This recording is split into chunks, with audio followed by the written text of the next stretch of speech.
Hello, everyone, and welcome to Rethinking Humanity interviews. We are live. I am in Atlanta, Georgia. I am Lacey Delane, and I am here with Sonya. Hi, I'm Sonya Larrea. I am in Louisville, Kentucky. Louisville, Kentucky. And this girl has been on a road trip recently, so that's why she's not in Atlanta. Yeah. Sonya, how's that been going? And how is Louisville? It's cool. I have been to so many places. Let's see, Cheyenne, Wyoming. I was in Missouri, just all over the country. It's been a lot of fun. Everyone's super nice. Most of the places are wearing masks, but not everywhere. So I don't go into the places that aren't. But yeah, it's cool. It's really fun. Yeah. And you left from Atlanta and drove all the way to California, and then absolutely. Yeah. And so one of the goals that I had, Lacey, in going to all these places is to visit bookstores. I bought about 15 books, go to coffee shops, bookstores. So that's been a goal. That's cool. Yeah. It sounds right up the alley of our theme of our episode today, which we are so excited to have Kateri Ransom and Meghin Brooks from the Yang Gang Book Club with us today.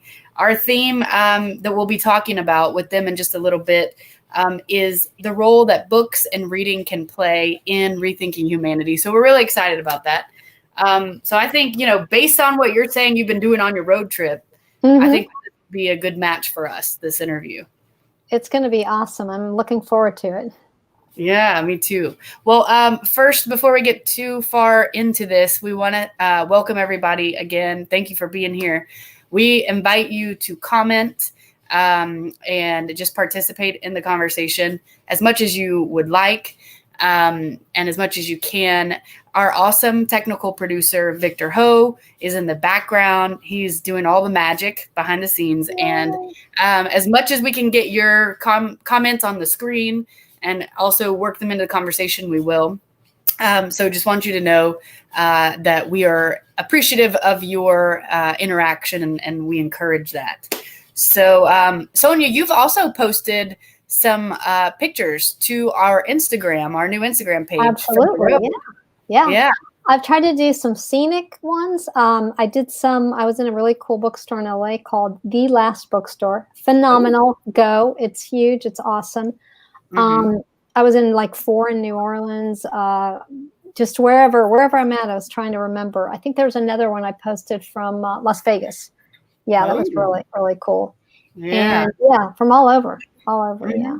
That's pretty cool. Yeah. I mean, I think it's awesome that you took some time to kind of practice the being mode of existence on the road.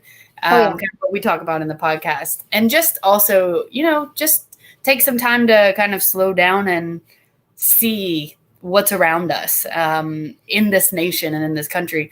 That's pretty cool, man. I commend you for taking the time to do it. Yeah. One of the things I think you and I talk about a lot is having meaningful conversations and connecting with people. So a story I'll tell you, I was in Santa Barbara, found a bookstore. The owner or one of the people that worked there started talking to me about just general subjects about what's going on in the world, recommending books.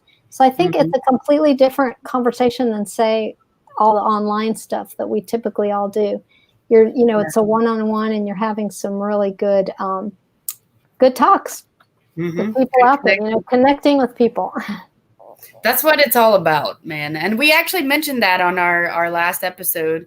One of the things that we talked about in our, solidarity versus antagonism from the last chapter of Eric Fromm's To Have or To Be was that the thing that we all really want really is that connection and the shared experiences as human beings. That's really how we're fueled to continue to live and to be happy and to be thriving human beings.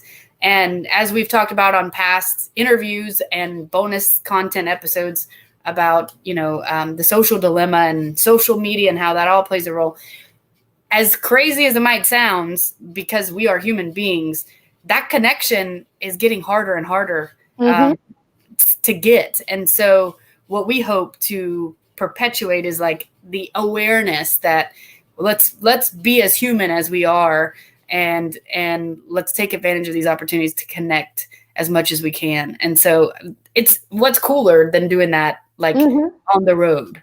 Yeah, absolutely. Really, and I think you'll find that the majority of people like having connection and conversation. I think we're living in a time that people feeling isolated or alienated. So they look forward to having those talks. So I know you and I are big advocates of that. So let's make it happen. Yeah, we are. Well, before we jump in with Kateri and Meghin, I want to mention that I think we're all really excited, the Rethinking Humanity team, that we are now in the double digits. We just did our 10th episode. So, yay! We started the podcast in April of this year. And I think certainly the intention was, let's give this thing a go, see how it goes, see if we like it, see if people like it. And the response has been great, which we're very thankful for. And especially the last 3 episodes, our listen count has been much higher than it has been. So, and we've also got some feedback from friends and people who've listened before and now listen again, who've said, hey, you guys are really coming into your own with this thing. It's sounding even better and better. So if you haven't listened in a minute, if you listen to like episode 1 or 2 and you haven't listened to the latest ones, listen to one of the latest episodes, because I do think we're kind of finding our groove a little bit more with it. And, at the end of the day, Sonya, you know this about me from, the last couple of years with Yang Gang stuff, but I'm like, let's have fun. And that's the most important part. Yes. And I think that, I think we're doing that and we're learning as we go. Yes, we are. We're having a great time and I think people will enjoy it. They're awesome topics of conversation and we're going to keep doing it. Yes, we are. Yay. I'm glad that you are deciding to come back to Atlanta and not stay gone. So, well, cool. I will be back. So I am excited to bring in our guests for this episode of Rethinking Humanity Interviews, Kateri Ransom and Meghin Brooks. Hi. Hello. Welcome. Hello. Hi. Thanks for having us. Yeah. How are you ladies doing? You guys are on the West Coast, so it's a little different than East Coast. I'm on the East Coast. Oh, Meghin's on the West Coast. Oh, my bad. Were you on the West Coast before though? Or am I mistaken? No, I totally missed it. My bad. My apologies. Okay. Well, cool. I'm in Santa Barbara though, so I guess I just missed Sonya. Oh yeah, I know. I should have told you. Shoot, yeah.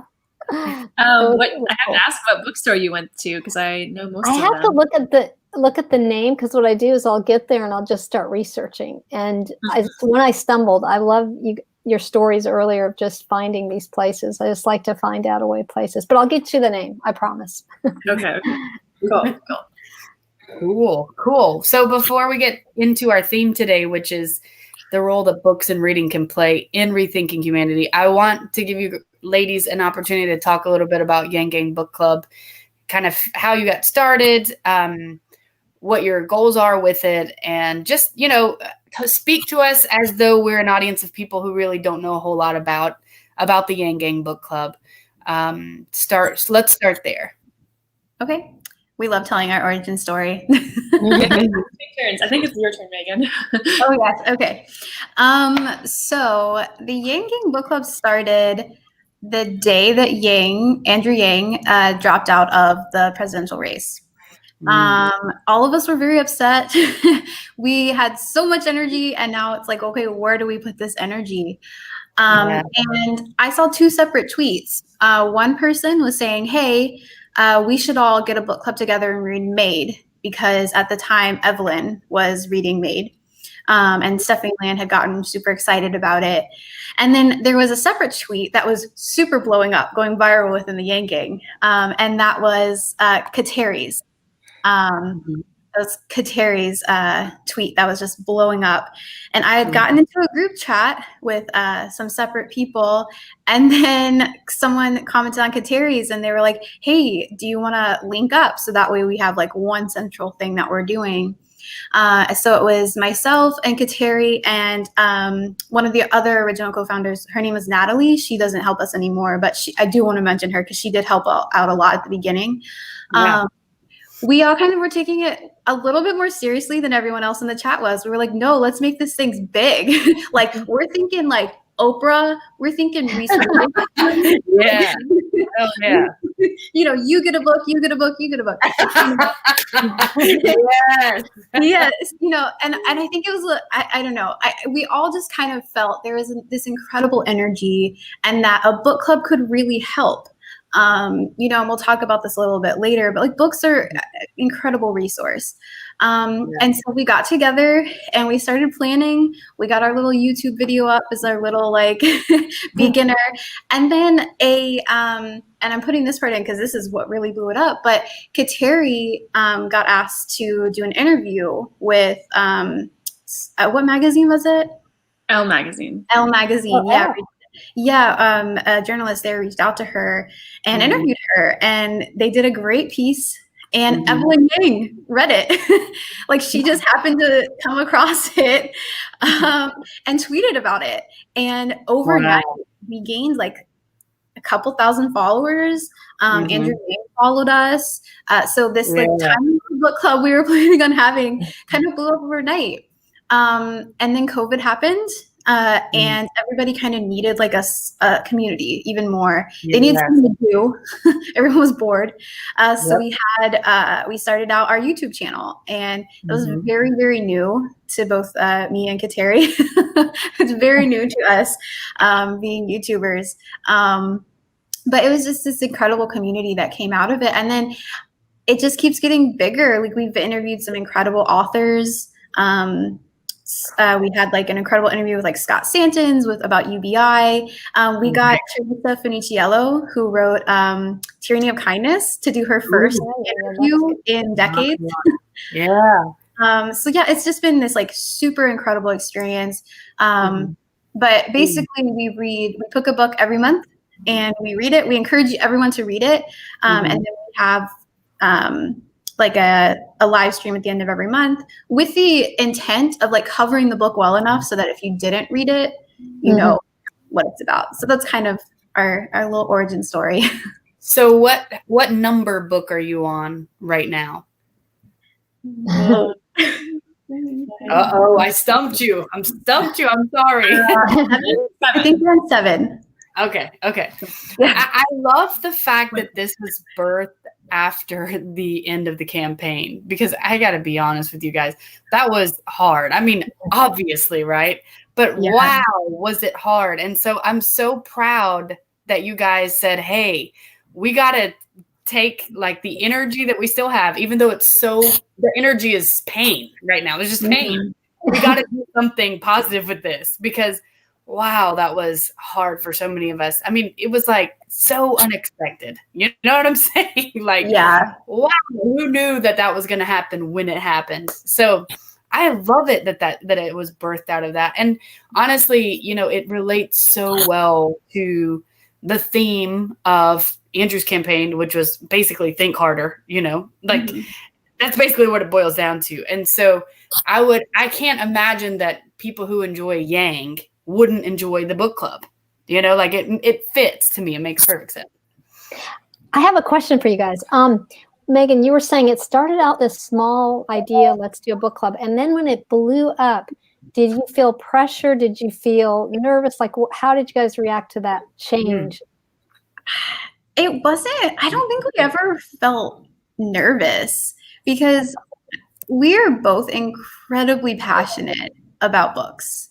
Kateri and I, it was like, I feel like there's always been this invisible string connecting the two of us, and we just had to reach the point where we met, because we're very similar. We both have degrees in English. We're like the opposite coast versions of each other. That's what I tell her all the time. But like, I mean, we just have this incredible passion, and we have fun. Like, we have so much fun together. Earlier, you guys were saying like when you have fun with it, you know. And so sometimes it is a little nervous, like when we're interviewing, like when we interviewed Scott Santons, like we were a little nervous, you know, but go ahead. Yeah. I think like, we had this envision that it would be, even though we were saying big, like we were still also thinking very much Yang Gang, even though we also wanted to use it as a way, initial thought was use it as a way to grow the movement, grow the Yang, or just make bridges to other movements. Yeah. But at the same time, I think probably a reason why we didn't feel like too stressed about it, because we just had this envision of like a bunch of people who already had maybe their local Yang gang being like, yeah, let's just like join this book club. And it just felt like a very natural thing, the next step. So I think, we just kind of felt like, obviously a book club's still not gonna be for everybody, but the gang is really big, and like there's definitely potential there for people just kind of like getting on board. So I love what you're saying, because what I hear you saying is you're so passionate about it that the goal was to do this. So it wasn't like we need this number of followers or we need this. It was just you wanted to do it. And I think that comes through in what you're saying. That's awesome. It sounds like your inspiration for it is very much intrinsic, and it's like the being mode of existence. The way you're doing it from the being mode because you just enjoy it and you just want to do it. And so it's not like, oh, we want to be like recognized or we want a number of followers or that doesn't matter. That part just comes with time. But I think that's where you get the most enjoyable content anyway. It's like, that's why I'm always like, let's enjoy ourselves, because people enjoy it when you're enjoying what you're doing. Yeah, absolutely. Definitely. Yeah, that's so cool. Say it again, Kateri. It's just been fun so far. So it's like, that's exactly and I think that really does help with the nerves too, because you're like, I'm just having fun, what do I have to lose? Yeah. That's awesome.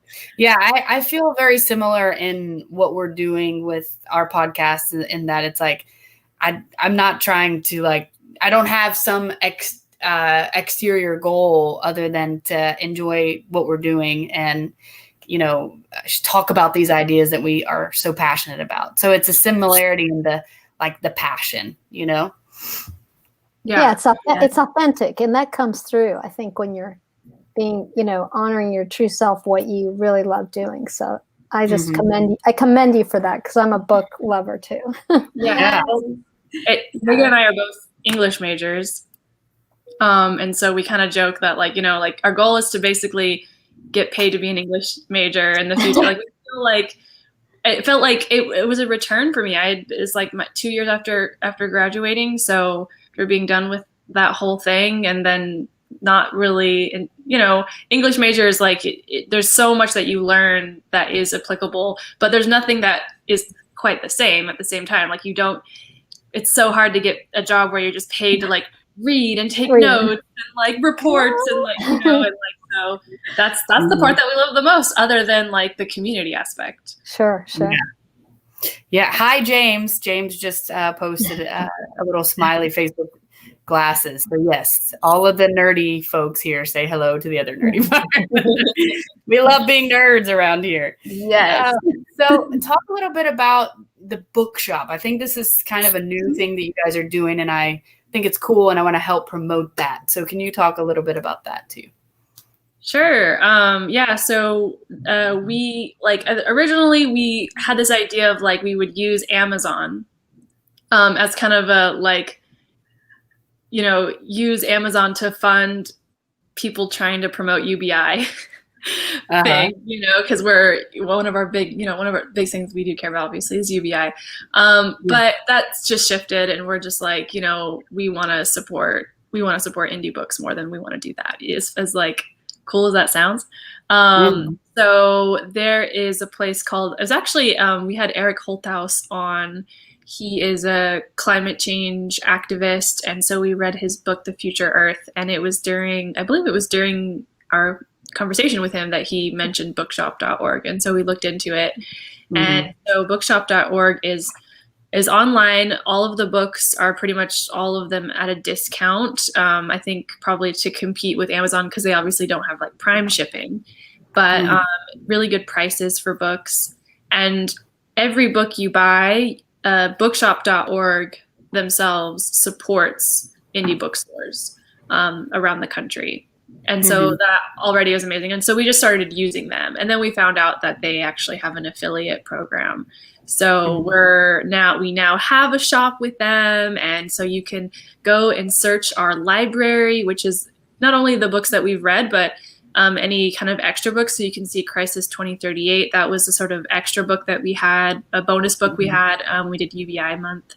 And then we also recently had Jim Steyer on, which it's on the screen now, but it had Which Side of History is his book that just came out, and we just interviewed him right there. Yeah. Okay, which is cool. To do with tech. And, you know, we did the conversation with the social dilemma, and he was not a contributor to that, but he's absolutely, he wasn't on that program, Jim Steyer, but he's absolutely a part of the fight, and founder of Common Sense Media. So anyway, so yeah, it's a really cool thing. And not only does that support us, but we actually have the option to tie like our account to one specific bookstore. So Trevor, who's a part of our team, he's from Seattle, and he had done all the work with this. So he recommended Pegasus Books in Seattle, Washington. And so that's our first thing. So if you click our links, you will support us, and you will also support an indie bookstore. That's so cool. Guys, let's stop buying books from Amazon. Let's start buying books from Bookshop. Support Yang Gang Book Club. Support local bookstores. This is brilliant. This is like a no-brainer. It's a win-win-win-win. Yes. Yep. We win. They win. Everywhere. Yes. Yes. Very, very cool. Well, I am super proud of what you guys are doing, and to have you here. Just like, it's so cool to hear the story of how this all came about, and, you know, be here chatting, and also to chat about how our two worlds kind of can collide. And so we're on the same page, I think, obviously, when it comes to basic income and certain things that we all supported for Andrew Yang's campaign. And I think we're all on the same page when it comes to thinking about ways that we can think about how we do life differently. That'll be better for everybody. And so that's what we kind of wanted to come together and talk about tonight, is how can books play a role in rethinking humanity and building a world that better facilitates us as human beings. So I'm just going to throw it out there. Let's just have some fun talking about this. What do you guys think? What's the first thing that kind of comes to mind when you think of, like, you know, how does reading impact the world, basically? That's what it boils down to. Yeah. So I'll say what first came to my mind. I think we all get so used to hearing knowledge is power, knowledge is power. But it's only power if you actually like apply that knowledge. You can have all of this knowledge in your brain, but if you don't do anything about it, what power do you really hold? So with books, you just have this incredible like ability to take that knowledge that you're learning from people who have been through this, who have already done these things, and then apply them to even just your little corner of the world. So that's kind of the first thing that just popped into my mind, is that like knowledge is power, but only if you apply it. Yeah. I think we've been throwing that phrase around a lot recently. I think especially because it's voting time. I voted today. And we actually ran this great Why I Vote campaign, and that was Rethinking Humanity. Shout out. We're going to drop that. Watch out for our Takeover Tuesday coming up for this November. So that's just something that's on our mind, is knowledge is power. And so, you know, when we started this as Yang Gang Book Club and like UBI was great, we were like, okay, so let's have UBI month and then read a bunch of other books about a bunch of other things the rest of the year, you know? And so that was really important to us, is the idea of, you can't just create this, like, I'm just going to be passionate about this one thing and just cut yourself off from, you know, all sorts of types of knowledge. You know, that's at least the stance we take, you know, that it's important to care about everything. And so, you know, like this month we're reading our first fiction book. So it's been fun to, like, up until now we've been reading books all about that are nonfiction that are mainly about the world and people, you know, telling these stories about either history or like economics or climate change, you know, these things that are just more technical, I guess, you know, that just affect your daily lives. But then this month, we're reading a fiction book that is about zombies. I guess I'll hold up, why not? I'll hold up the book. Yeah. Dread Nation. Yeah. Timely, you know, with October and you know all that. What I was gonna say is that like even fiction, you can really kind of see the real life that shines through. You know, so we meant this to be kind of like a light read, and yet as you're reading it, you're like, oh my gosh, this is what it feels like to be living during COVID, and it kind of like, you know, just like a little sneak peek, but it's like the resilience. I feel like through this fiction book, like one of the things I've learned is that like human beings are resilient, and we're so resilient that it even shows through in our fiction. It's not just not that you can learn from. Like you take this fiction book and you read about the resiliency of people, you know, and I just kept thinking about, you know, this time is really hard, like what we're all going through as a nation collectively, like this traumatic experience in more than one way. And yet we've gotten through so many other things.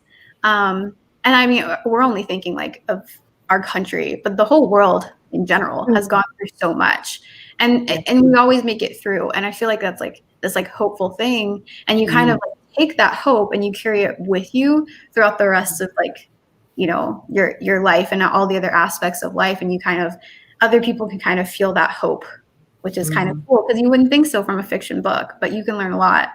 Yeah. I'm always amazed. I don't read a lot of fiction. Sonya and I are like nonfiction girls for real. But there's a fiction book that I'm reading right now. It's called Shantaram. It's by Gregory David Roberts, and it's incredible. And I'm always amazed when I put the book down, and it takes me a while to put it down. I'm like, wow, I just learned so much, but I didn't read nonfiction. You know what I'm saying? Like, it's crazy.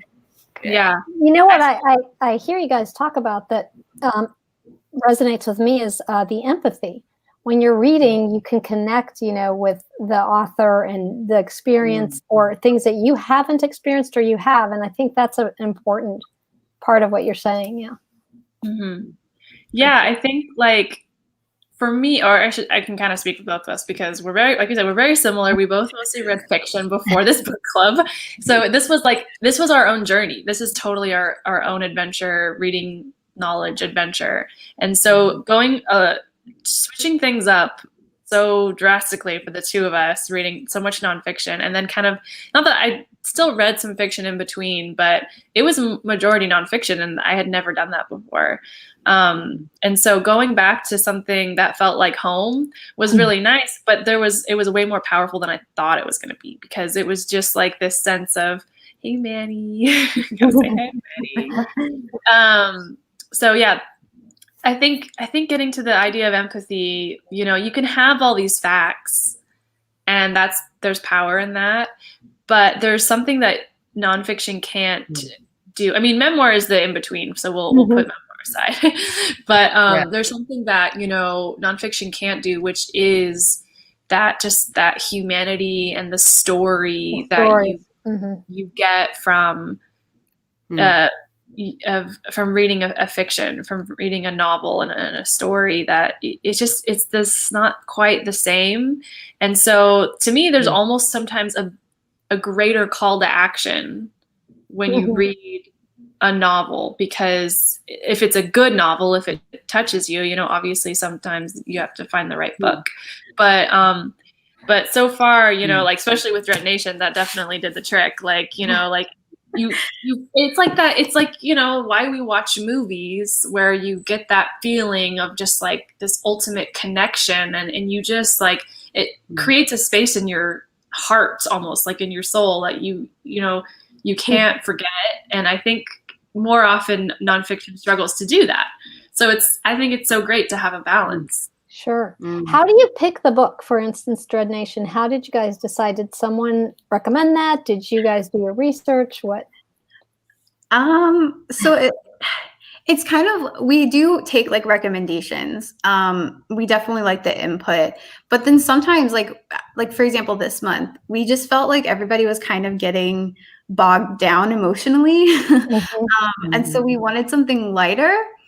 And we also really wanted, because so far, pretty much all of our authors were white men or white women.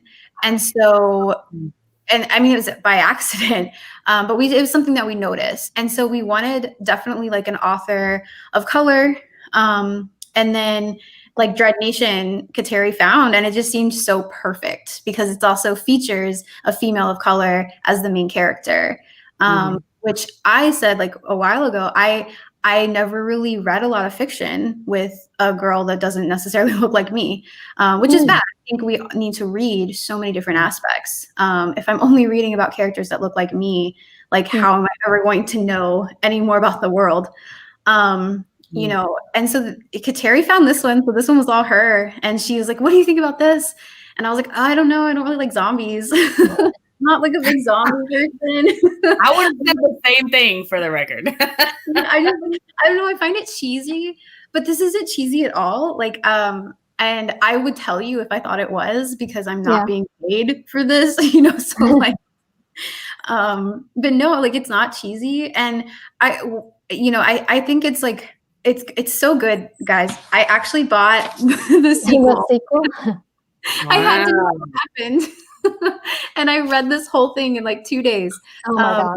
Wow. I full-time grad school classes too. So like I was staying up late. Like, oh my God, you weren't sleeping. I needed to know. But I will say one of the things I thought about, you know, Kateri is saying this has been kind of like a journey for us reading all of these nonfiction books. I kind of felt like almost more empathetic towards the fictional characters because I had all of this real world knowledge.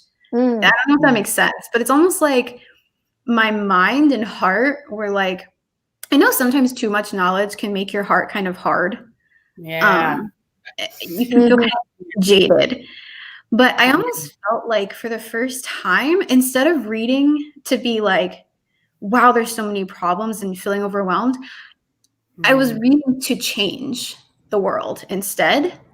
And so it was almost like, I'm not reading so that I know what's happening and I can't do anything about it. I'm reading so I know what's happening, so I know what I can do. Yeah. And it almost felt more relieving in a way. Empowering.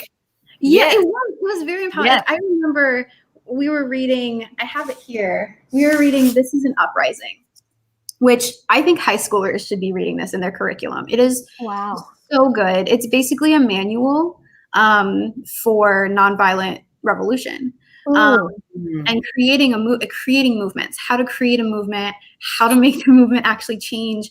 And I was like talking forever about this to Kateri. That was like one of our longest live streams. We went for like 2.5 hours.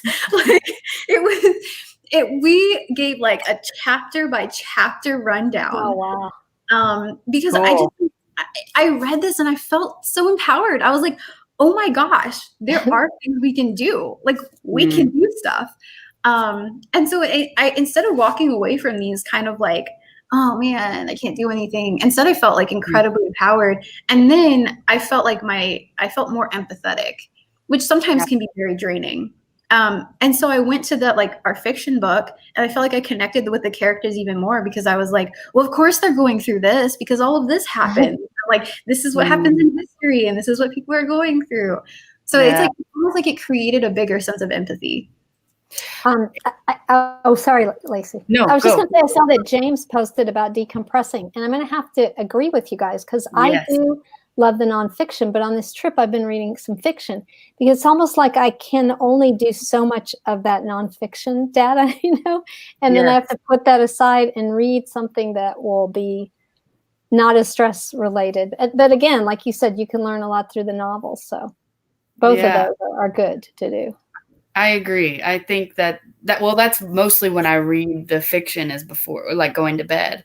Yeah. And so it's nice. It unwinds. But now, you know, as I'm listening to you too, I'm like, man, maybe I need to make that more of a priority in my, you know, reading and in the reading that I do.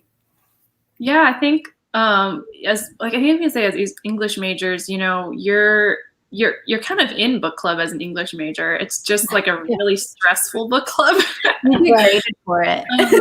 And so you're forced to like sit there and like go into the text, into the quotes so deeply in a way that I don't really even do that much on my own. Like, and it, like I said, it was nice having this like return to that, in a way, even though we haven't read mostly fiction, but there's just this, you know, kind of getting to the topic of like rethinking humanity. I think, you know, there's this like kind of something missing, I think, with fiction and the way that, you know, it tends to be marketed, where you can tell that it's just pushed towards this like entertainment value kind of a thing. And then literary fiction, there is that, but you know, you can find that kind of like that type of, you know, writing that is supposed to stretch your mind more, and that exists in literary fiction, but it's just the marketing's not there. So you have to like join a book club if you want to, but then, you know, if you're someone who's like trying to change the world, you're like, well, what does that really give me if I'm just sitting around just talking about these characters? Like, where is that going? So I feel like it is sort of like we're trying to find that balance where, you know, we do poetry as well. So all of these things, I think, combined is like the perfect cocktail of being able to, you know, sometimes you do just need to compress, but then maybe you can also have a space where some of that literature that provided that for you can also help you think, just think harder, just, you know, relate to other people, see things from a different perspective, all sorts of stuff. Maybe some compassion too. I love what you're saying, though. I feel like what you're saying about fiction is that there's an emotional element to it that maybe isn't inherently there for nonfiction. And so I think that's an important element. And I love what you said, Meghin, about how we can get our heart can get hardened if all we're doing is just consuming information. And so the balance with that emotional side, and I love that the fact that the fiction can bring that. So I think fiction really is an important element in rethinking humanity, because it helps us to be able to empathize, which is what Sonya said earlier. You know, how is it that, how does that play a role? And that's such a huge and a very important part of being human. We need empathy, and we need to give empathy to each other as human beings. So I really like that. And that's not something I really thought deeply about until now. Yeah, I mean, fiction, one of the great things about fiction too is that it creates a community. So I don't know, we do Takeover Tuesdays, where we have like people in the community, and they come on and tell us about their favorite books. And sometimes people come on and they'll only talk about nonfiction. It's the Yang Gang, so we have a lot of nonfiction. You know, we like to think hard. We have people come on and all they talk about is fiction. And this past one, it was who was it? Oh, I can't remember who it was. It was Mayak. It was one of yes. This past one, he talked about, it was Mayak T. I feel like I'm saying his name wrong. But he talked about like science fiction, and he loved talking to people about it, and it created this sense of community, because science fiction and like fantasy especially, those authors are world builders. They build these intricate worlds that some of them have zero basis in reality, so they're really making things up, and it's incredible. And people get really into it, and it's like it creates this sense of community, because you're like, oh, I read all of these books too. What was your favorite? Or let's talk about. And it was so cool, because on all of in the thread, there was people being like, I read this book too. Andrew Yang commented for the first time on one of ours. He'll repeat them sometimes, but he actually commented on the very first one and said, I loved that book.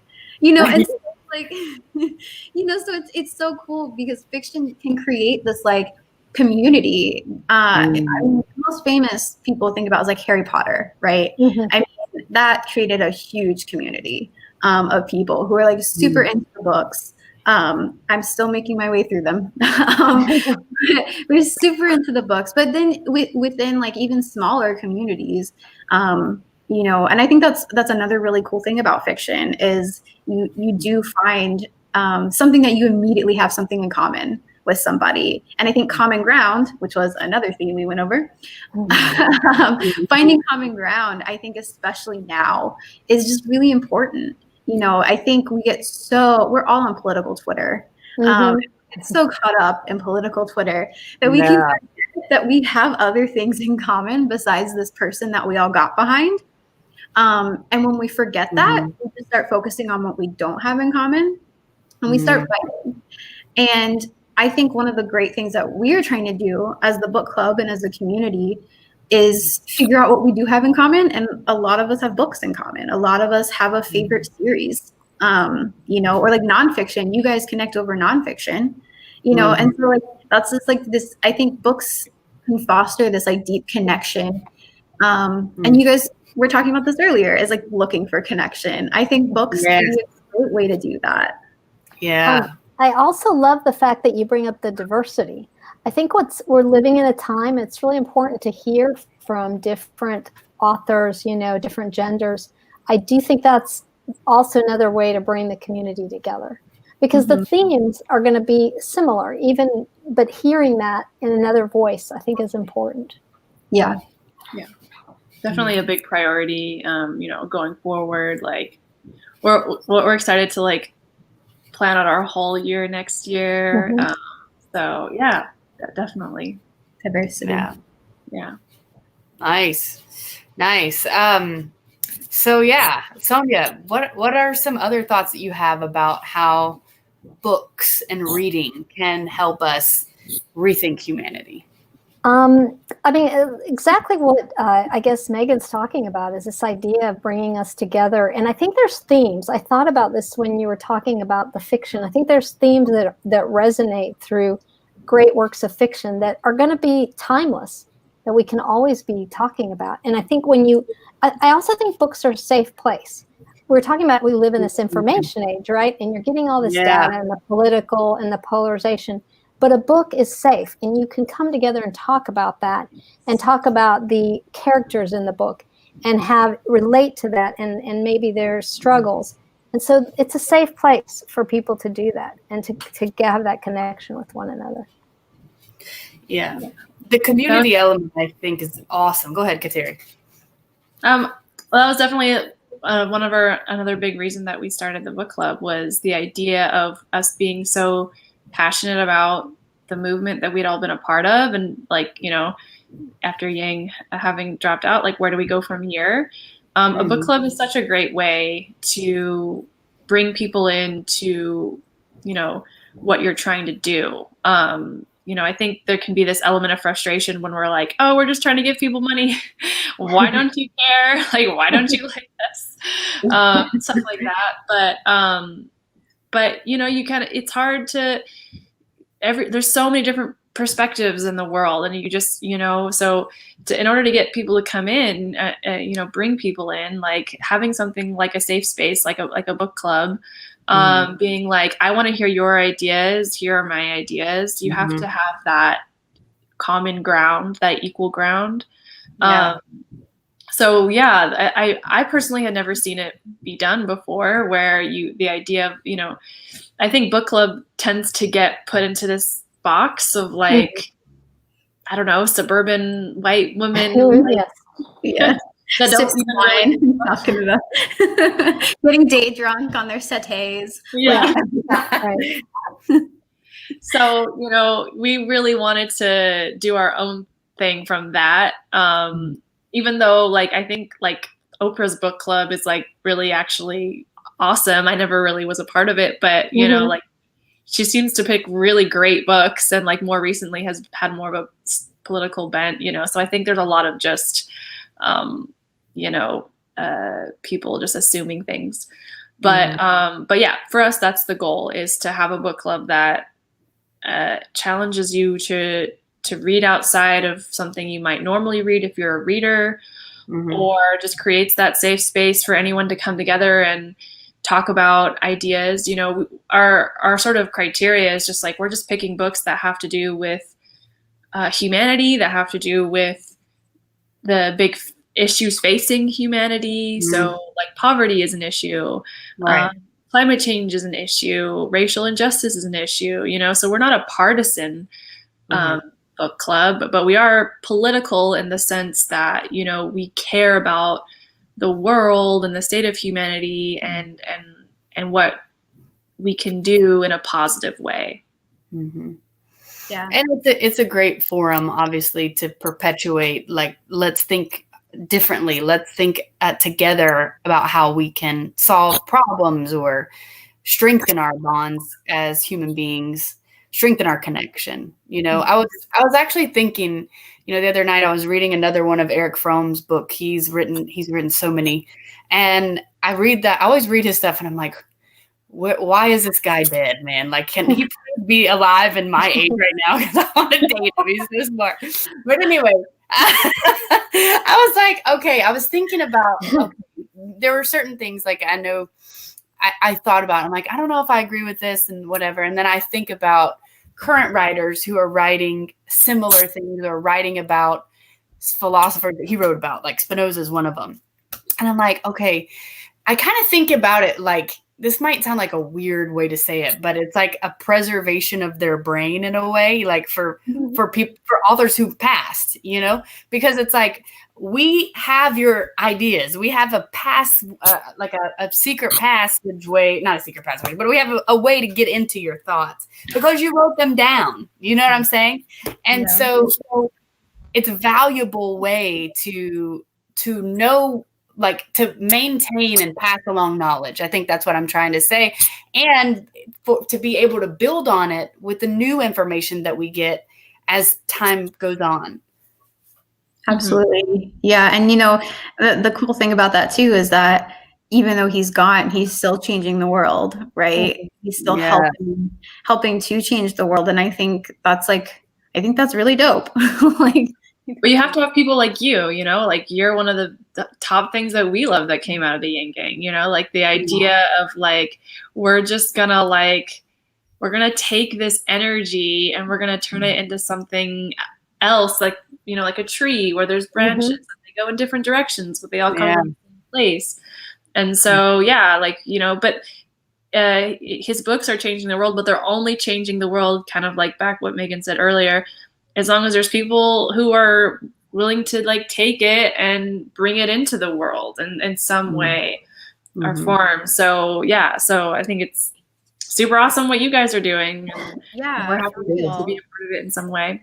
Yeah. You know, I was thinking what I love about book clubs, period, is when one reads a book, I have my perspective, but hearing your perspective, hearing Lacey's perspective or Katari's, I love that because it makes me think differently, which you don't get when it's just you in your space. It's nice to share that. Yeah, absolutely. Yeah, it's like I like book clubs because book clubs are one of the only spaces I feel like where you don't have an echo chamber. It's like a safe space to disagree with. Exactly. Because what are the stakes? Like, what are the stakes if you disagree over this character or this theme, or you know what I mean? And so it's kind of this really safe space to like disagree with each other. Yeah, and I love learning. Like, for example, you said Wuthering Heights. I may have a perspective, and then I hear Meghin's like, oh, but I think this is what's going on. That makes me think, I never thought of it that way, or that's exciting. It opens a whole nother avenue to look at the book in a different way. Yeah. Do you guys want us to go through some of the yes so far? Yeah, let's see what you've done so far. Okay, well, Meghin, I'll let you do. I'll start with the first one, I guess. So we had Made, which we did mention. So Made by Stephanie Land, which is being turned into a Netflix show. What? That's awesome. You got it off. So this is a memoir of a woman who became a single mom, ended up having to live off of like welfare, and then she had to also be a maid to get by, and so it's just kind of a memoir of like living kind of below the poverty line, and like, you know, and being a single mom. And it's like heartbreaking, but also very hopeful, you know. It has like a happy ending. And so this is one of those perfect middle grounds where if you're not so sure about fiction, I would definitely recommend like picking up a memoir, because it does a great job at, you know, being evocative and pulling at your heartstrings and feeling empathy for someone. Stephanie actually has or I don't know if she's still doing it, but at one point she had a like mission to like get her book onto Congress people's desks, you know, like read about poor people, like actually about, you know, what it means to live that life and have to be at the whims of the system. So that was a really great read. Thank you. Yeah, that's amazing. What a cool story. And I have to say, she is so impressive.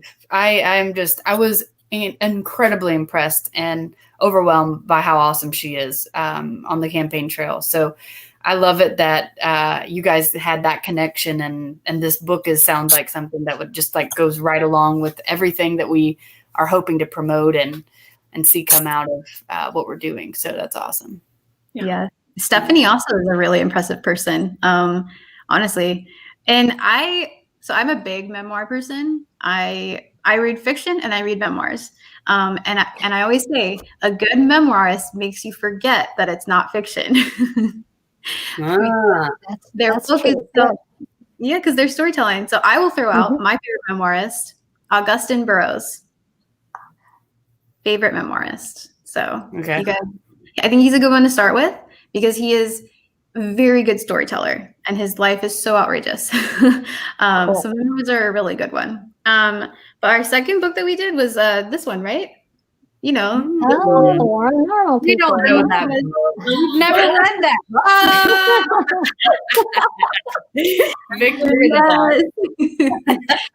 So our first month was like a nod to Evelyn, and then our second month was a nod to the man himself, Andrew Yang.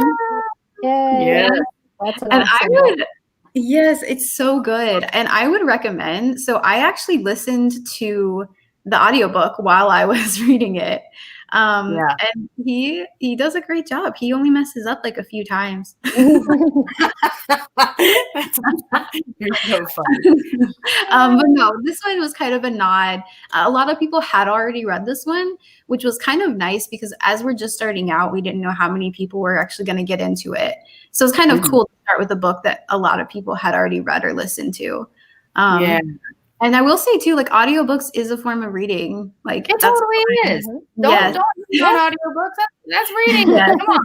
Because some people are like, oh, I listen to the audiobook. I'm like, that's fine. Like some people don't have the attention span to sit. Honestly, I have ADHD. Sometimes nonfiction books are very hard for me to focus on. And so sometimes the audiobook just helps for some reason, that audio stimulus is like way easier for me. So this one, really, really good. I'm not going to go super into it because I feel like a lot of people know. But he really truly does. And not just because I like him as a person, he really truly does write this in a really good way and gives you a lot of good information. It's kind of a good book to start off with. I have a question for everybody here, because I know we've all read that book. Did that book make you feel emotion in a way that a nonfiction book doesn't normally do? Oh, I mean, yeah. Because that was like the last chapter. I'm like, what do I do? Literally listening to the audiobook. And I was like, where do I sign up? And then the next thing I do is go hold up signs at the corner of Boulevard and Freedom Parkway, and bam, like the crazy story that was my life this past year and a half or so began. So, I mean, to me, it's amazing how he wrote so well and brought in all the facts and all the information, all the data, but yet had the emotional element in there to help you feel the weight of the reality of what he was trying to paint the picture of. Yeah, that sense of urgency too that he wrote in there. Oh my gosh. That sense of urgency just like gets me. I went and bought like 5 and mailed them out, I think, to people. Yeah. Great. Yeah. I mean, that's like something that we've even thought of like doing at a certain point. Like, if say he runs again, like we have thoughts and plans on like what we could do, how you could do it. Out. Yeah. So Nice. Cool. Nice.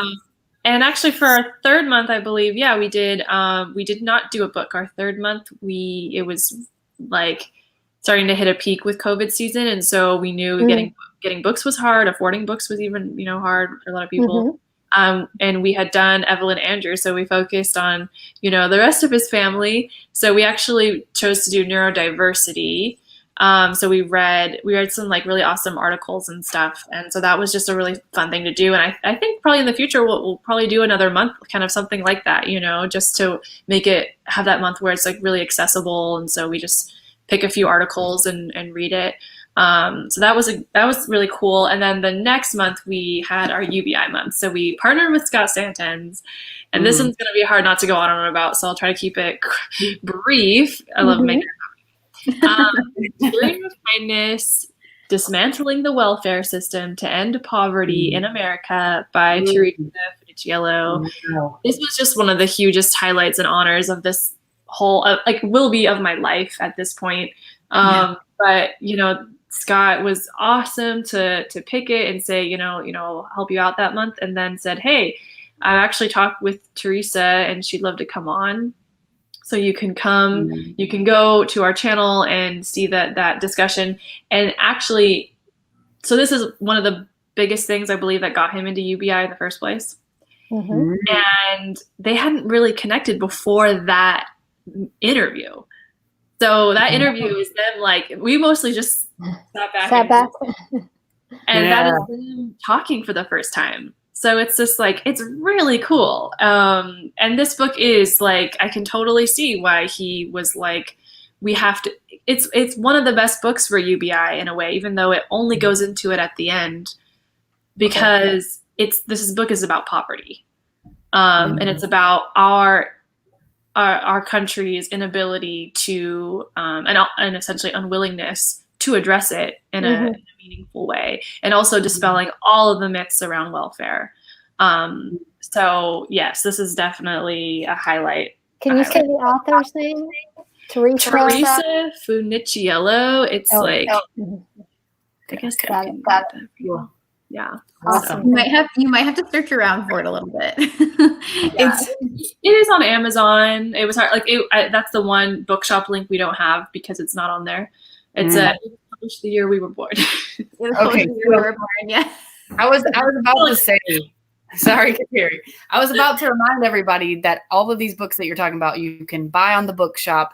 Give a percentage of the money goes to a local bookstore and back to Yangang book club. So minus the one we just talked about, if you are interested in these books, please go to bookshop.org/shop/Yangang, YGBC, Yangang Book Club.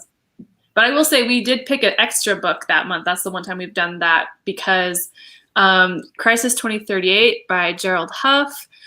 Giselle, his mom, the former Gerald Huff, this was published posthumously.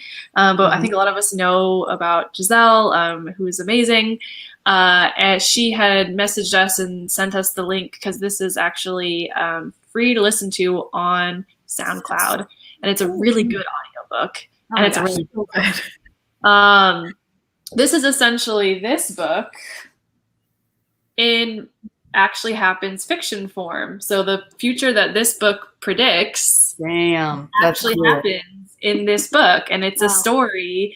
And there is an amazing, talk about empathy and also call to action. There is two amazing female heroines in this that are, the catalysts for that movement that happens here, which is a UBI movement.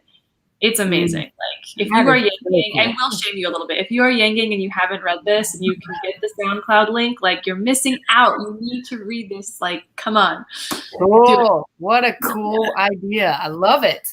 It's so good. It's literally, it is the war on normal people as if nobody listened. Absolutely no one listened. No one did anything. I was thinking about this today, actually, about how powerful it is / would be to have like the fiction form of the nonfiction of what Andrew Yang is saying, right? So here it is. It is. But it's a powerful way to illustrate things. And I can't remember who I was talking to, but I mentioned to them that there was a guy who worked on the campaign, Andrew Frawley, who had written some fiction about like basic income. So fiction with basic income stories. And I was like, this is such a good idea. This is so important. So I bet that is a very impactful book. Yeah. Oh, yeah. I'm trying to remember. So next was my favorite, right? Yeah. This is an Uprising. So this is the one I brought up before. This is by Mark and Paul Engler. So this is an Uprising, how nonviolent revolt is shaping the 21st century.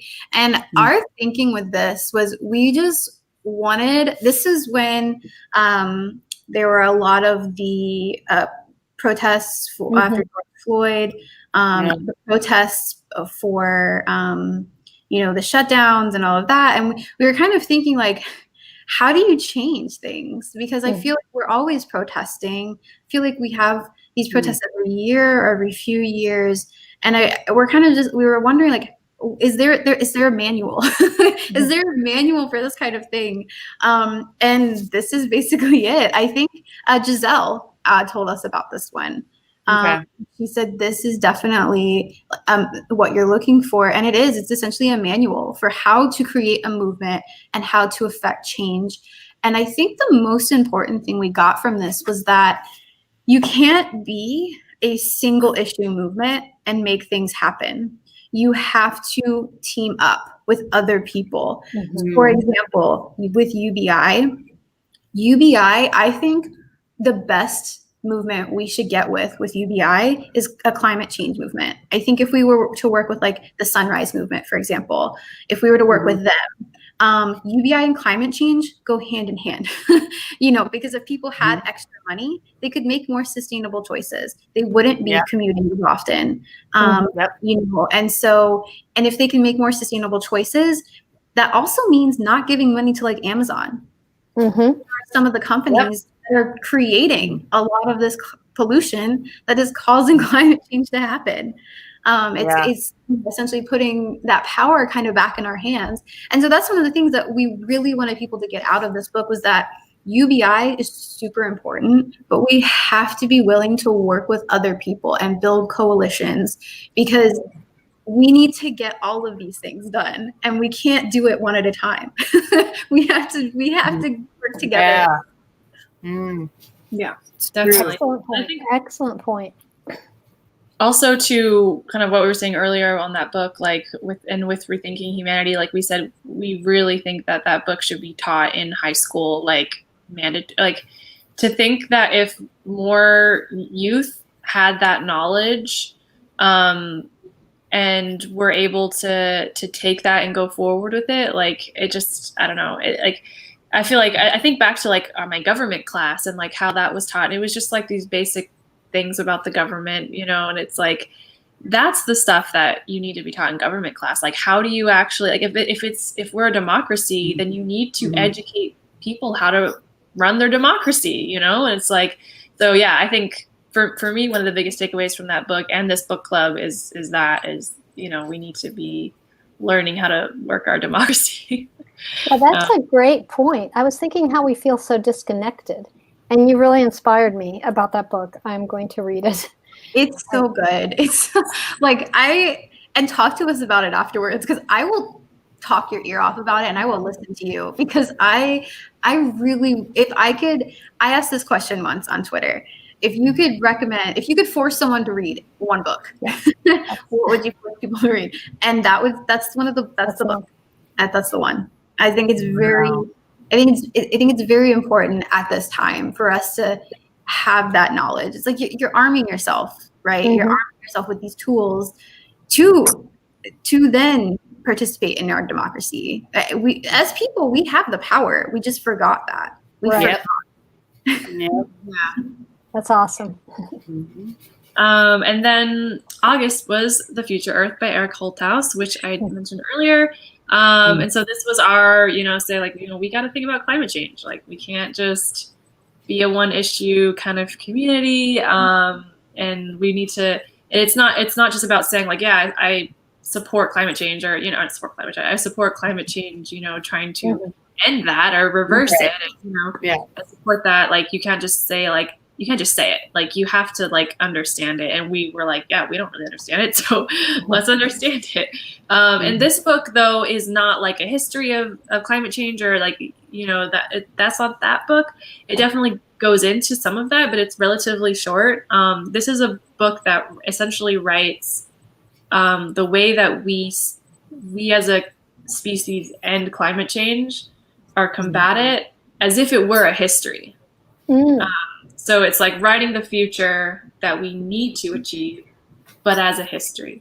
So you get to a certain point where you're reading it and you're like, wait, that didn't happen. Then you realize, oh, like this is 2024, so we're not there yet. So it's, and it also just like gives you what the fight is in a way that everyone can get on board with, because it mentions UBI. It says, climate change has to be about addressing the problems of capitalism, and it has to be about addressing racial inequality and social justice. Climate change cannot just be about the science and the facts. It has to be about all of these things that are the reason we're here in the first place, like the way that we live, the way that we structure our lives and our day-to-day lives, like that is a part of why we're here. And a lot of that is choices that we weren't, as like normal people, weren't able to make, that were kind of made for us. But it's still, you still have to understand it, just to start. So that was the light bulb for me and Megan as well with this one. Yeah, and I think kind of going back to like with you guys with Rethinking Humanity, I think definitely this book in particular was definitely Rethinking Humanity, because he does go into how we need to kind of deconstruct our society as a whole, and not just America, just in general, because we don't trust each other anymore. And if you don't trust each other, it's really hard to make the world better for someone else, because all you're worried about is yourself. And so really the theme of his book really is rethinking humanity. The subtitle is A Radical Vision for What's Possible in the Age of Warming.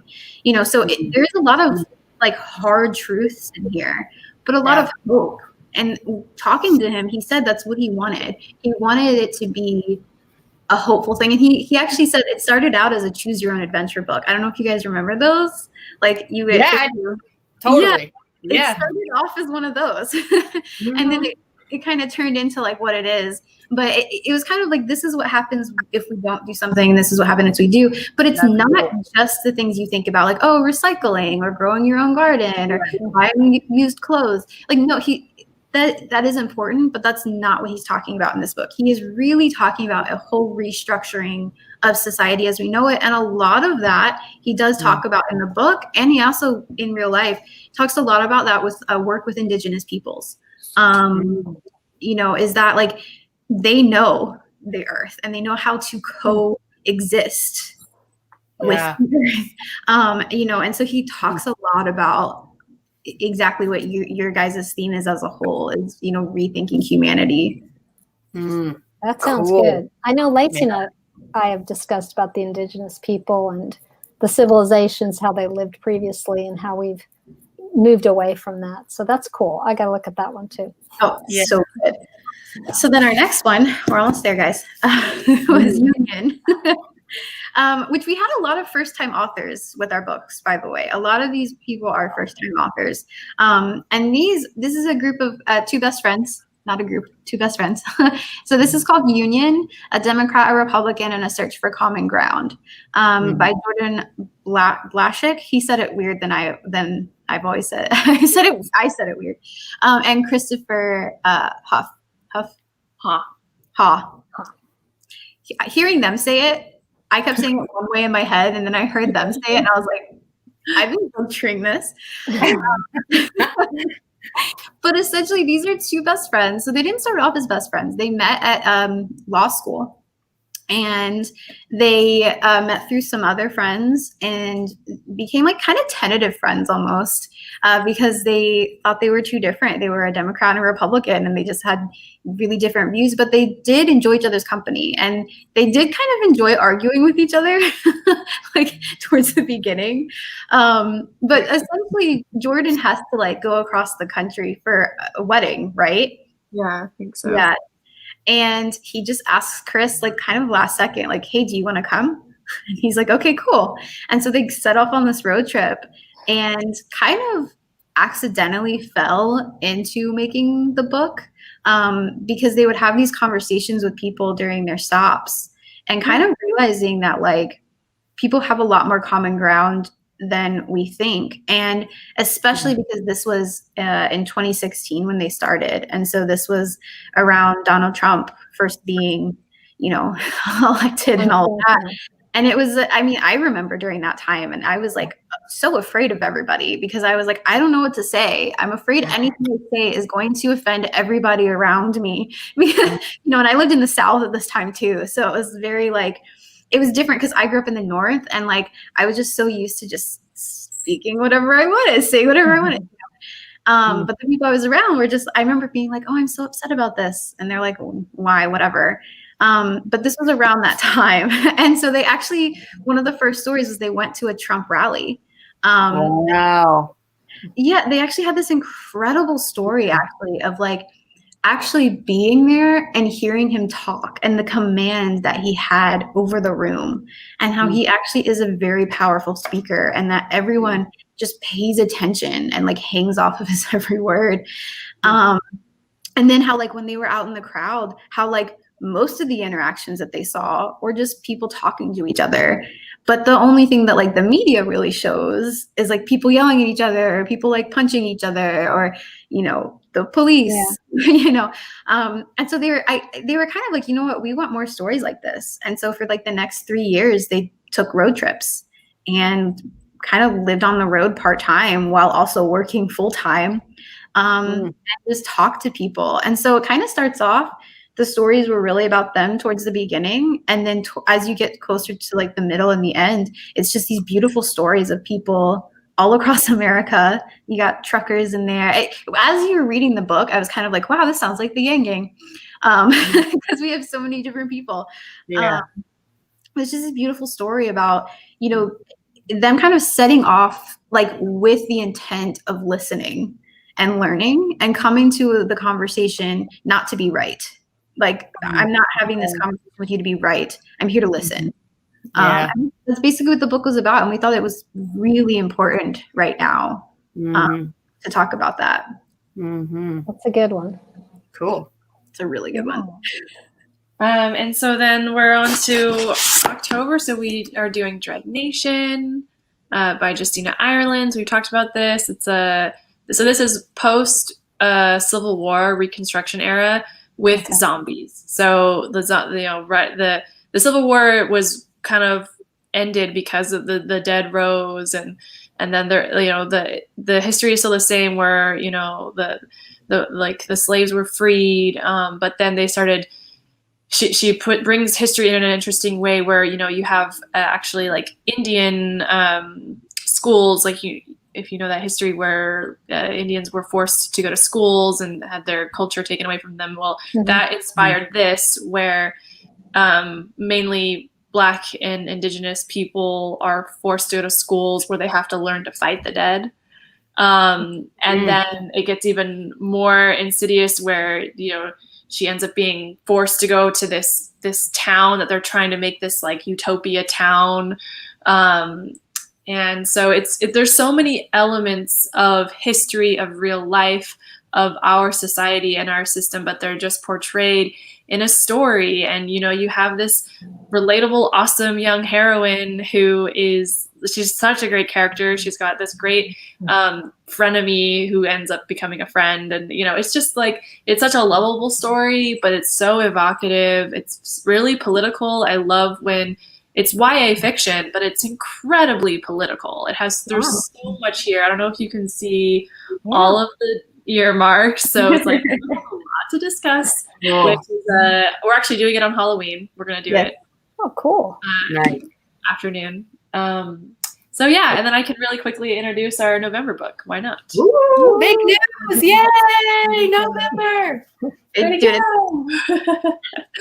We are reading A Mind Spread Out on the Ground by Alicia Elliott, which is a collection of essays, and Megan has already started it. So Megan, you should tell us what you think so far. Oh my gosh, it is so good.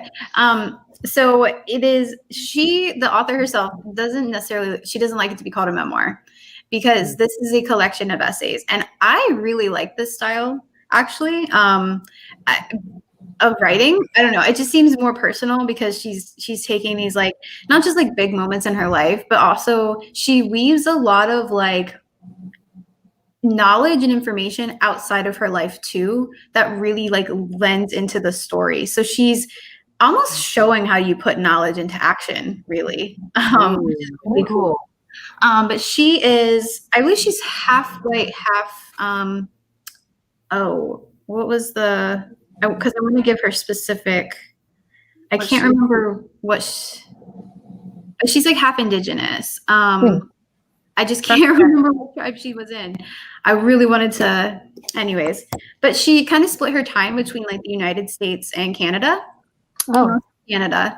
And what I found so interesting so far is that I didn't realize how much racial tension there was between Canadians and the Indigenous people. Yeah, there are. I didn't realize that because I'm always so focused on the racial issues we have in America that I kind of forgot or just didn't, I don't know, just didn't realize, I guess, that like other countries also have these issues. Sure. And she talks about that a lot too. And it's been very, very eye-opening for me.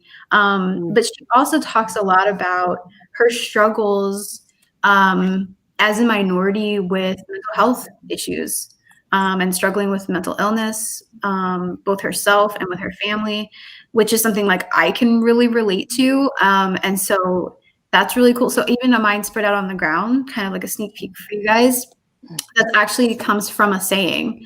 And I'm not going to try to say it. I might look it up how to say it. Well, I can read the back. It says it's a Mohawk phrase for depression, can be roughly translated to a mind spread out on the ground, which was like, when we learned that, we were like, oh yeah. Oh, that's beautiful. That's cool. Yeah, and it's just kind of full of that. But it's a really beautiful story. I was kind of saying before we got on tonight that I have the most notes I think that I've ever written on any of the books that we've done. Just because it's just very beautifully written. And also, I'm a very aesthetic person when it comes to like choosing books. It's very aesthetically pleasing, and the cover is so soft. Oh, cool. You're not supposed to judge a book by its cover, Megan. I do that. I do that. I know, but I'm a used bookstore kind of person, and I feel like when you're in a used bookstore, you kind of do judge books by their cover because you kind of go for the most interesting ones. Yeah, I know. That's kind of how we have been trained in our very materialistic, product-oriented world. It's hard to fight that urge of like, I don't really like the cover. I'm not interested. Yeah. But yeah, this one, I just think it's a very beautiful book. And we just definitely wanted, going back to what we were saying earlier, we want more diversity in what we're reading because we can't just read one perspective. Sure. So. Yeah. Cool. A lot of these books that are like, that kind of feel very yang. I mean, it's great we get a lot of recommendations, but we did notice that there's a pattern that a lot of them are written by white men. And so, we wanted to make sure we didn't fall into any trap like that. So we're excited for this one next. That's awesome. I love that. That's amazing. Well, we just got a really cool tour of your, almost first year. Well, I guess 7 months. So first half of the year of the Yang Gang Book Club and the books that you've chosen and read. And there's several that I'm like, got to get that one. I know. Now we have YouTube new on books to read. Yes. I mean, as if we don't have our piles of books, all four of us anyway, that before we went live, we were like, oh, let me go get my book pile. We'll share what we've been reading. So funny. I love that. I love that. Yeah. And that's one of the things like eventually we want to do is have like real life chapters. And because it's great doing the live streams, but I want to hear from other people. Like I a lot of times during the live streams, I think this is the only downside is people are mainly hearing like my perspective and Kateri's perspective. And we do try to have people chime in the chat, and we try to talk about it on the Twitter. But I think like that is the one struggle of having an online book club. And so hopefully when it's safe, we can have these like real life chapters where you guys can like talk about it. Cause I get so excited when I talk about books. Like I'm one of those people, I talk a lot anyways. A lot of times on our live streams, Kateri has to be like, Meghin, stop talking. But it's because when I'm passionate about something, I physically can't stop myself. And I think that also that passion can be like contagious. And when you're talking to someone about this, you're like, I never read that book. I want to read this now. Or, you know, like what you were saying earlier, Sonya, about like, you might have a different perspective. And I never would have thought of that. And so that's something that we definitely want to do in the future. I think that's a great idea, and I think it'll build community, which is something that we want to see more of, Sonya and I, based on what we're learning about rethinking humanity and how we need to rethink humanity. So building the connections and the community, I think that's perfect. And I think to say that Yang runs again in 2024, you already have a built inherent community of people who can promote the values and the platform that we all want to see become, at the center stage of our country. So I love it that you want to do that. I think it's a great idea. And that was actually one of the early on, the founding staff people were like, if you don't know what to do, but you really want to support the campaign and, you just don't know what to do, have a book circle, like do a book club with Andrew Yang's book. You know what I'm saying? Like just talk about the book, talk about the ideas, and so I think that is a great idea. And I think I want to be a part of that too, because there's so much good that comes out of the community element of that. For sure. Oh, we'd love to have you. Yeah. You can start the Atlanta chapter. There you go. I have just one curious question for each of you. You're both young. Is there a book you can tell me that impacted you as a youth or teenager that you could say influenced you, affected you? I mean, I'm just going to unashamedly say The Hunger Games because I mean, Harry Potter was huge, but that was my imagination, actually the books get more political as they go on. But having someone like Katniss Everdeen, who it wasn't that she was a fighter, like that media loves to link it that she was a fighter. One of the most, thrilling moments, if you've read the books, which I didn't think the movie did it justice, but is when she actually uses like the fashion as a political statement, and the way that those books get into the role of the media. Like those books are incredibly political. I haven't read them since I was a kid, and I don't really plan to. I kind of want to like keep them in that special place. But yeah, the idea of seeing how someone like me could change the world and seeing and being introduced to a story that wasn't just about, exciting, dragons and castles and stuff like that, but being introduced to a story that was political. Like it was actually hugely influential at the time. Cool. I remember those books. Yeah. That's good. So I'm just going to go off like the first, I had two that kind of popped into my head. So 1984, by George Orwell. I was a very avid reader as a kid and as a teen. And so I mean, 1984, I feel like it's kind of heavy for a teenager to read. Yeah. But I loved it. And even now, like to this day, you can ask Kateri, if someone asks what one of my favorite books is, I always say 1984. And I'm kind of the same way. I haven't really read it since then because I feel like how I felt about it then was just kind of like it's a fiction book, but it feels real in a really scary way. Yeah. And I just remember thinking, like, we can't let our life get here. And the other one is Wuthering Heights. And the reason I say that, we were talking about this before we got on today. I collect copies of Wuthering Heights. I have like 3 or 4. Kateri just got me a graphic novel one too. Another great way to another good way to make connections. You can send each other books and help the mail. But Wuthering Heights for me, so as like someone who loves English, I feel like a lot of people, a lot of times in academia English, you have to read classics and you have to read like the canon, and they're just kind of boring. Like a lot of them kind of are. They were to me. I just had a very hard time getting into them. And Wuthering Heights isn't super in that. It's kind of on the outskirts. And I've always kind of felt, I've always felt that I'm an outskirts kind of person because I was a very angsty teen. I loved like Edgar Allan Poe. Oh, wow. And so Wuthering Heights, when I read that, I was like, oh, so like classic literature can actually be really interesting and like have like this big depth to it. And then when I got to college, what made Wuthering Heights mean even more to me was I got to like research the Bronte sisters and their life, and you kind of see how their lives influence their fiction. And Wuthering Heights has just these incredible themes in them. And it was the first time I read a story that didn't really have a hero or a heroine. There is no hero in Wuthering Heights.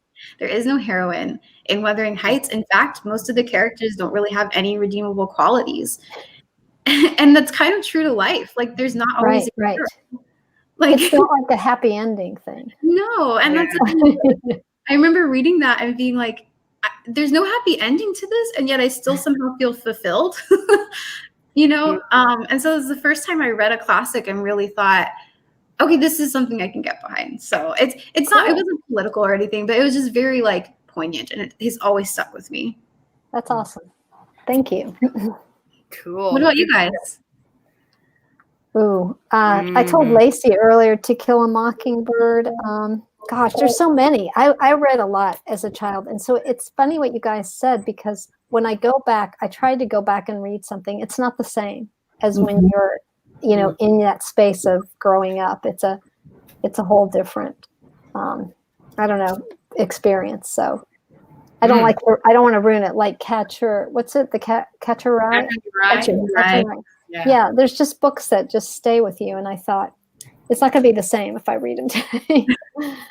So I don't have off the top of my head an answer that I think is as good as, well, is as appropriate as y'all's. But I will say that I did read this book. I was going to say that one too. I freaking love this book. I read this maybe like a year and a half or 2 ago, and I was like, oh my God. I mean, I love how at the end, do I need to not say this because I don't want to ruin it for people? You can just say spoiler. I love how at the end he finds his tribe, basically. Like I love that, and I learned so much from it, because it's like when you stand up for what you really believe in, you think you might be all alone, but you're not. You're gonna find your tribe. You know, this is such an excellent book. So I have to say one more thing. In the beginning, we were talking to Victor, and he said he cried, right, with, you know, one time reading something. I remember in 4th grade, our teacher read us Where the Red Fern Grows. Oh, yeah. Oh, my God. And I cried because we won't spoil it. That was the first book to make me cry. How funny. Isn't that crazy? Yeah. It was awesome. Yeah. But going back to the audio, it was so cool every day. That was a special time where she'd open up the book and read. And I was like, oh, I wish she'd read for hours. Yes. Reading time in the day, man. That's one of the best ways teachers can spend their time with their kids. Read. Yeah. Just read to the kids. That's all. Yeah. Well, you ladies are wonderful. And I am so happy that the Yang Gang has you to, you know, lead and be a part of the community with books and sharing and knowledge. And it's really, really cool what you ladies have done. And I really appreciate what you're doing. I want you to keep going. I know that you will. But thank you so much. And I am so glad that we are partners in crime, guys. Yes. It's awesome. Yeah. Definitely. So, Yeah. Go ahead, Sonya. No, thank you. All the stuff we talked about, and I've got this list now of books I got to read. Yes. Yay. Lots of stuff. So yay. So thank you guys again so much. And I'm excited that we got a chance to talk about books. And I mean, I think it's very clear that, when you read a book, it very much has the ability to change the whole trajectory of your life. And we didn't say that explicitly today, but we said it. It was very implicit that that's the case.